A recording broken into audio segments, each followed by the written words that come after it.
during the debate. I killed her in the debate, but I have crooked people. What they do, I had 3-on-1. I didn't even mind that. I still won by a lot. But why? I asked the question. We know that at this point in the campaign, all Donald Trump rallies have become about is his own grievance, his own complaints, his own opportunity to whine for hours on end. So much so that, of course, his crowds have begun leaving early more and more. And that drives him even crazier and leads him to even more grievance and complaints. And that is exactly what we saw out of Donald Trump today. Because although he hit the classics of attacking President Biden, attacking the moderators of his debate with VP Harris, and of course, attacking Kamala Harris as well, he took a little bit of a turn to who he wanted to call out, who he wanted to poke fun at, who he wanted to attack during this rally, and for some reason that became his own MAGA supporters, and he did it multiple times. And we are going to check out those examples because, again, it was just so unhinged, and we are seeing more and more of this behavior from Donald Trump. But before we do, if I could quickly ask you to leave a like on this video, and if you haven't already and you enjoy this channel, to hit that subscribe button really goes a long way in supporting what we're doing here. Now, Donald Trump's rally today was in Pennsylvania, and for some reason, Donald Trump wanted to share his general feelings about the state, a state he's trying to win, but it doesn't sound like it. Honestly speaks like this. I'm here only because they cheat. And they cheat in this state, especially in Philadelphia. And I mentioned a couple of the areas, but for the most part, but Philadelphia is out of control. Detroit is out of control. Atlanta is out of control. Places are out of control, because if there was no cheating. So it seems like Trump's plan for victory in this election is to attack two of the most important swing states in this election, and the people in them in both Pennsylvania and Georgia. Now, when Donald Trump was talking about the type of people in the type of places who cheat those certain people, I think we know who he was grossly trying to describe there, the dog whistle that he is clearly blowing to all of his followers and supporters there. But it's also funny for him to just say that Pennsylvania is terrible, George is terrible. What type of a plan is this? It's just strange. But again, like I said, there were a lot of different attacks and grievances he wanted to air out, and one of those was against President Biden. And it's not what you would expect, actually. It is a little out of the blue and a new attack he has, but let's just take a look. And Joe Biden ought to get up and say, you're threatening a candidate, a former president and a candidate, and if you do anything to him, it's okay. Look, it's a very dangerous business, but Biden ought to say, you do anything to him, we're going to blow you off the face of the earth, and then we're not going to have any problems. Right? But he can't say that. Other presidents would say that. He just can't probably get the words out. But I'll tell you what, if it were reversed, if I were president and somebody was threatening a president, even if I didn't like that person and he was from the opposite party, I would tell the threatening country, you do anything to him, we're going to blow you off the face of the earth. So Donald Trump, the guy who for years has been saying that President Biden and Vice President VP Harris have us on the verge of World War I, is now instructing Joe Biden to threaten Iran. Is that his genius plan? I know, and we talk about it all the time, that his national security advisors, Donald Trump's, are the group of people who have come out against him the most because they know how dangerous he is on a global scale. But guess, man, what is this? Blow them off the face of the planet. This guy, as we already know, probably shouldn't have the nuclear codes. I don't know who hears that. It's like, you know what? I want this to be I want this guy to be the head of our military. I want him running things. No, I certainly don't. But again, it's expected that Donald Trump would be attacking President Biden because he's so grieved and angry that he took that shellacking from him in 2020. But like I said earlier, he went after his own crowd and he shared some candid thoughts about how one of his supporters looks to him and used a certain word to describe. We'll just take a look. You know, I built hundreds of miles of wall. I'm going to buy one of those and come out here. I built hundreds of miles of wall and it worked.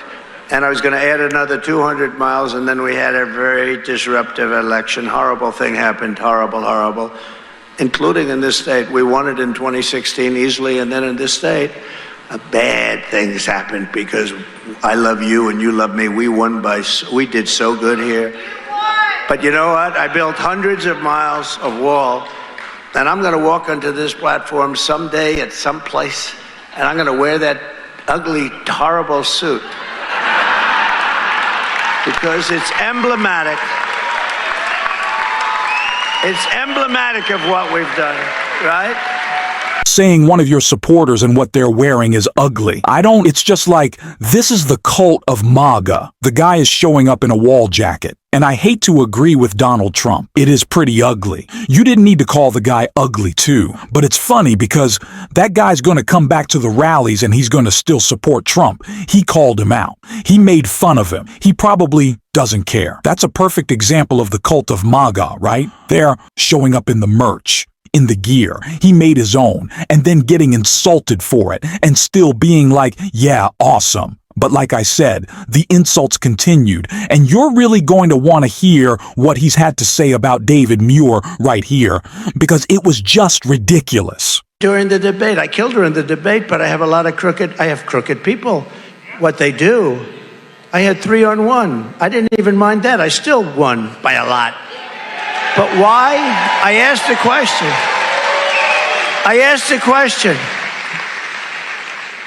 And that David Muir, how about him? I said, how about that guy? Pretty boy. You know, we call him pretty boy. That's about it. That's about all. But you know what? I said, crime is at a level like we've never seen. It's rampant. It's rising. Okay. He interrupts me. I'm sorry, sir.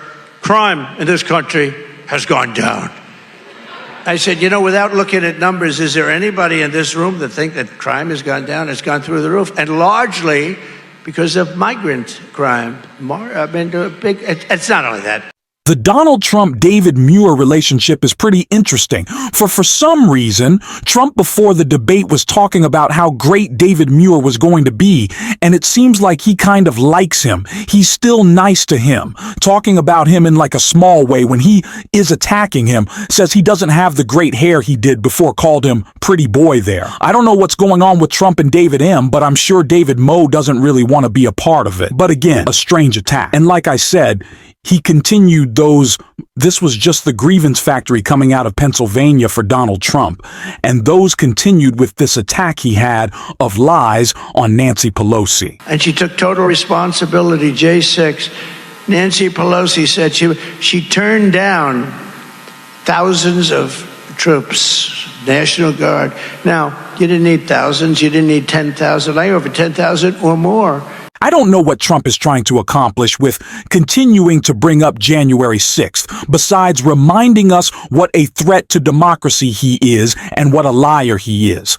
But I guess it's an interesting campaign choice, if you could call it that. And the other interesting choice he continues to make, not just talking about his attempt to overthrow our election, but trying to cast out on the upcoming election when he says weird things, referencing God somehow, right here. If there was no cheating, if God came down from a high and said, I am going to be your vote tabulator for this election, I would leave this podium right now because I wouldn't have to speak. We wouldn't have any problem.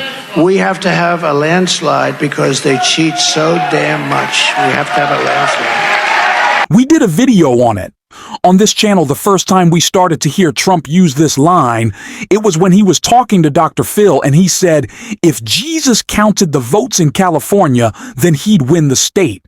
And it's funny It would be funny if it wasn't so dangerous. And we have to talk about this. I think it's important not to just laugh at it, but he is trying more and more to sue about this election. The media is barely covering it. He is threatening poll watchers. He is threatening election officials, and no one seems to want to talk about it. But of course, we are going to on this show, and we have to continue to call it out. And it's not just the let's laugh at the crazy things he says. We need to take them seriously and stop saying washing them like the mainstream media does. But one thing that is difficult to try to take seriously is when Donald Trump says something like this.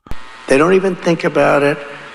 These are rough, vicious, rougher than anything you can imagine. There is no, and I say it all the time, if you wanted to do a movie on some of these people that you're going to be looking at in 2 minutes, if you wanted to do a movie, there's no actor in Hollywood that could play the role.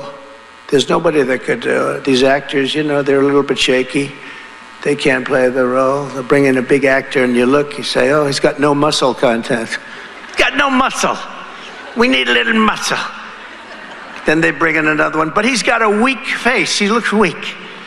No, these guys have the whole package. He's gone from just fear-mongering to like these fantasy land diet tribe attacks. I don't really know what they are at this point. Saying that the actors in Hollywood couldn't play the individuals coming across the border. I don't know what he's saying. He doesn't know what he's saying. He wants to ramble. He wants to make stuff up. And of course he wants to distract. But we have to keep our focus on his failed policies, his failed leadership, and his failed ability to get anything done. It's failed agenda.